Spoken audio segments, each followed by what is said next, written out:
Paul George opts out of his Clippers contract and is going to open NBA free agency by speaking with 3 teams. Not only is LeBron James expected to stay with the Lakers, but he's considering taking a pay cut.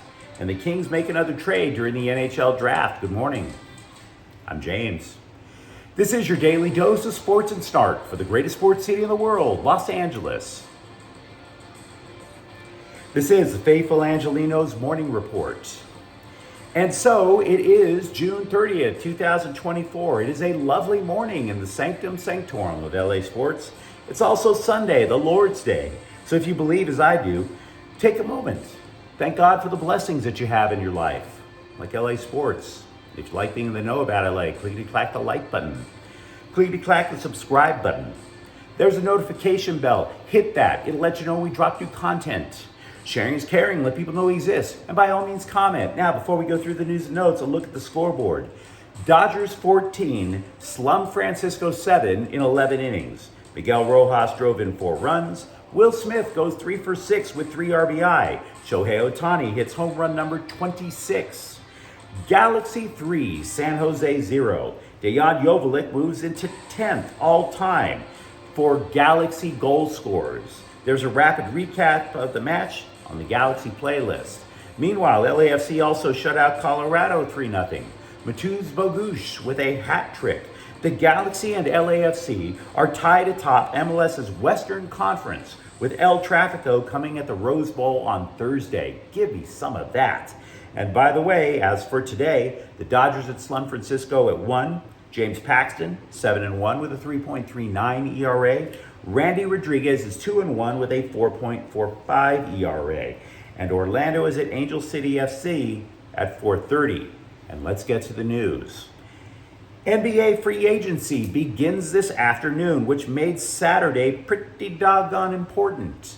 That was a deadline for players if they have a contract where they are supposed to opt in for next season.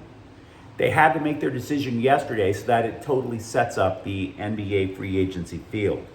Now, arguably, the 2 top players opting to become free agents play for LA teams. LeBron James at the Lakers, Paul George at the Clippers. But James isn't a threat to leave the Lakers for reasons we'll get to in a few minutes. So we're going to start off with George because he did opt out and he is expected to speak with 3 teams today: the Clippers, Philadelphia, and Orlando. George has been with the Clippers since 2019 in a franchise-altering summer. You might recall that Kawhi Leonard said he would leave Toronto for SoCal that year, but only if the Clippers would add George. There was a subsequent trade with Oklahoma City to land George. Back then, it was seen as a massive gamble. And now the loan sharks are asking for the pay. Because the Clippers basically sent out their next 50 or 60 first-round picks to get George? Now, of course, I'm lying. It's only 5.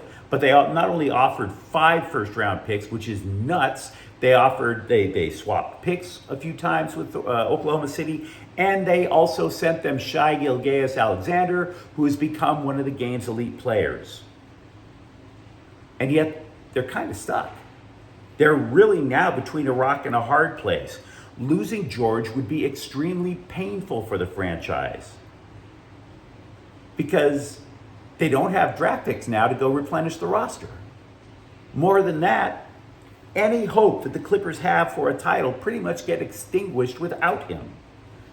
And yet, even though they can simply cut George a max check, they're terrified of doing so. There's a restricted new salary cap in place. If they sign George to the max contract, the idea of adding players via trade, pretty much poof, gone.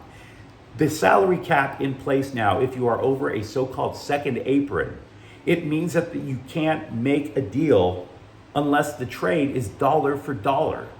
You can't do sign-in trades. You can't say take 3 mid-level players and convert that into 1 elite player.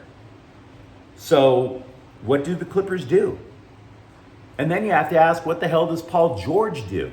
Because the Clippers, Philly, and Orlando are not ideal landing spots. It's an intriguing horse race because of that. What does Paul George prefer over everything else? Because the dude, for example, was born in LA County. He likes playing with Kawhi. But again, the Clippers don't want to sign him to a max deal. And I might add, they don't play a style that George finds fits his needs. The Clippers offense ran through James Harden. James Harden keeps the ball for what, the first 22 seconds of the shot clock? And then decides to make a choice. There's no ball movement. You could sit there and say, well, okay, Orlando plays a very free-flowing style of offense. They can offer Georgia max. And by the way, Florida has no state income tax. But even with Paul George, you can't look at the Orlando Magic and say that team's going to win a title. They're not perfect either. Philadelphia has a championship-level roster with Joel Embiid. But despite the fact that they can also offer a max deal, Philadelphia is a very bad place to live. And, oh, by the way, Philadelphia's offense is not to George's liking either. These are flawed horses in the race. So it's going to be very compelling. George might not even make a decision tonight. He's going to talk with all three teams today, lasting into the night. So this drama is probably going to last for a spell. In other Clipper news, Russell Westbrook has decided to stay at LA. He has picked up his $4 million option. Meanwhile, over with the Lakers, James is now acting as if he'll be a team player, not just on the court, but in the front office. Yes, he opted out of his Laker contract, but nobody believes for a second that he's going to leave. Why? Because they hired a friend of his as head coach, and because they drafted his son. Why would you leave? There was an article that came out yesterday from the Belcher Report, though, that claims not only is James going to stay with the Lakers, he's willing to take a pay cut if it enables the Lakers to add talent to the roster. According to James's agent, Rich Paul, quote, he is prioritizing a roster improvement. He has been adamant about exuding all efforts to improve the roster, unquote. By the way, side note, The Athletic is reporting there is mutual interest with Klay Thompson, who is expected to leave Golden State. Now, this is not the first time that James has taken a pay cut. He did so with Miami so that the Heat could build a super team with Dwayne Wade and Chris Bosh. Now, I will grant you, there's no talent out there that is going to be on the level and the youth of a Chris Bosh. But James apparently believes that if taking a pay cut could theoretically land Thompson, or maybe get Anthony James some help at center, or grab some sort of an established playmaker, then cool. Now, if the Lakers can't, James will just simply come back and say, hey, just give me the max and let's call it a day. So you're saying, well, how much does James have to take in terms of a pay cut? If the Lakers want to offer a so-called $12.8 million mid-level contract, and by the way, if you pay me $12.8 million, you can call me mid as much as you like, and for the Lakers to stay under the first, or I say to stay under the second apron of the salary cap, James would have to take a $16 million pay cut. So dang. All right. In other Lakers news, The Athletic is also reporting that the Lakers landing a so-called third star via trade appears unlikely. Cam Reddish has opted to stay with the Lakers. His option was for $2.5 million. And finally, the Lakers tendered a qualifying offer to Max Christie. That would make him a restricted free agent. They think he could be a rotation player next season. I'll believe it when I see it.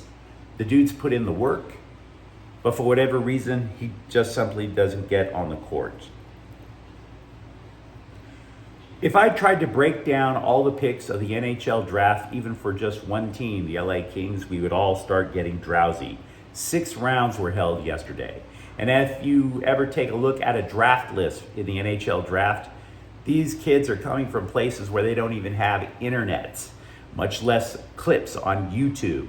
So I would be full of it if I tried to say that I knew that a 5th round draft pick from who gives a bleep a stand is ever going to wind up being in the NHL. What I can tell you is that the Kings, I should say, made a trade yesterday. They acquired Tanner Jeannot from Tampa Bay for 2 draft picks. He scored 7 goals in 55 games last year. He's considered a hard scrabble bottom 6 winger. In other words, feel free to compare him with the recently traded Carl Grundstrom. But if you are looking for something to hang your hat on in terms of draft picks from the Kings, consider goalie Carter George, who might have a shot to get to the NHL. He's considered small, but he performed well in the OHL and for the Canadian under-18 national team. There is a blog called Trojans Wire, which is alleging that recruits are using USC as leverage to get a better NIL deal from their preferred school. In other words, take a player from back east, say Georgia. They would give a verbal commitment to the Trojans. And a verbal commitment means as much as telling a girl on a Tinder profile that you'll be happy to take care of her 3 kids. Then the school that the player really wants to go to looks at what the Trojans are allegedly going to give this guy in the NIL system, and they give him a better financial offer, and then all of a sudden he skips to the school that he really wants to be playing for. Here's my problem with the article. There's no proof. There are no sources. There are no ledgers. There are no quotes. There are no documents suggesting that any of this is true. Basically, what this blog post is alleging is that these teenagers, like say from Georgia, where USC lost a couple of commits and one is going to the University of Georgia, you're alleging something about an underage person that you have no proof about. That's not fair. It may be true, but it's not fair if you don't have any proof. That's not right. Now, if some documentation comes out, I'll be happy to look at it later. But let's look. It sucks to get rebuffed by somebody you think you can build your team around, but he's a teenager. Let's not drag teenagers around just because you don't like the decisions that they make with their lives. Speaking of USC, we know of 3 USC basketball players, former basketball players, who have either been drafted by an NBA team or signed as an undrafted free agent. Someone who is currently waiting to learn his future is DJ Rodman, the son of Hall of Famer and unofficial ambassador to North Korea, Dennis Rodman. DJ Rodman, by the way, prior to the draft, if you're wondering where he could land, he's worked out for Denver, Golden State, and Atlanta. But you let me know what you think of the comments thread. Man, this is going to be a big day for both the Lakers and the Clippers. What do you think could happen? For that matter, are you okay with what the Kings did in the NHL draft in their offseason? And if you enjoy the content, don't forget to subscribe to Faithful Angelinos. We're talking LA sports every single day here. Thank you for watching. I'm James. We'll be back tomorrow. Faithful Angelinos is a Kian Portel Queso production. Take care.